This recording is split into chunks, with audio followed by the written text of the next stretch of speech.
ever eat like a nacho or a potato chip, and then you swallow it, and then as it's going down, you're like, I think it's slicing my entire body. I literally went to WebMD, right? And I went, can you bleed out from a Dorito? And before the website gave me any type of medical information, this box pops up with this picture, and the box just says, are you a robot? And I'm like, no, I'm not a robot. I'm bleeding out from a Dorito.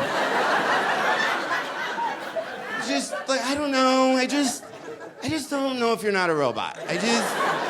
Okay, listen. If you're not a robot, then click on the picture of all the trucks. And then I'll know you're not a robot.